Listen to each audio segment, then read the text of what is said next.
Hai semuanya, seperti kita ketahui, anatomi reproduksi wanita merupakan salah satu aspek penting yang harus dikuasai dalam basic anatomi kebidanan. Oleh karena itu, saya Emi dalam video ini akan coba jelaskan.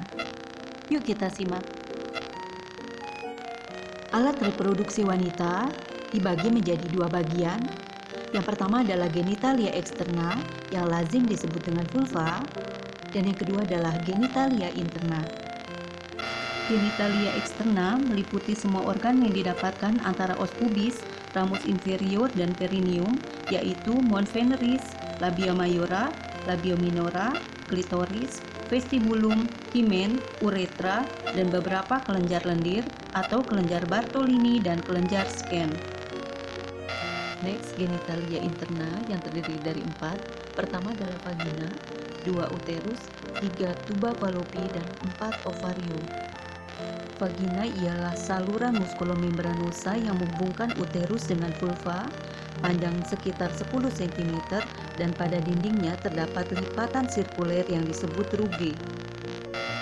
Ke dalam puncak vagina menonjol ujung dari serviks, dan bagian dari serviks yang menonjol ke dalam vagina disebut dengan porsio. Yang kedua, uterus. Uterus merupakan alat yang berongga dan berbentuk sebagai bola lampu gepeng, terdiri dari dua bagian. Satu, korpus uteri berbentuk segitiga. Yang kedua, serviks uteri berbentuk silindris. Bagian dari korpus uteri antara kedua pangkal tuba disebut dengan fundus uteri atau dasar rahim. Dinding uterus terdiri dari 3 lapisan. Pertama, endometrium, lapisan terdalam. Yang kedua, myometrium atau lapisan otot. Yang ketiga, perimetrium atau lapisan yang paling luar. 3. Tuba uterina fallopi merupakan dua saluran sempit yang menghubungkan uterus dengan ovarium. Panjangnya lebih kurang 12 cm dan diameter 3-8 mm. Tuba fallopi terdiri dari 4 bagian.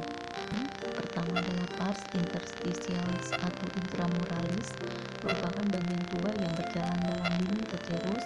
Yang kedua adalah pars ischica, bagian tuba yang lurus dan sempit. 3. Pars ampularis, bagian tuba yang paling lebar dan berbentuk S. Dan yang keempat, infundibulum, ujung dari tuba dengan umbai yang disebut fimbriae. Yang keempat, ovarium.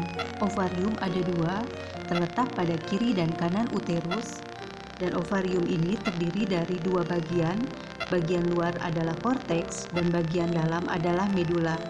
Pada korteks terdapat folikel primordial, dan pada medula terdapat pembuluh darah, urat saraf, dan pembuluh limfa. Oke, sekian penjelasan dari saya. Semoga videonya bermanfaat. Terima kasih dan sampai jumpa.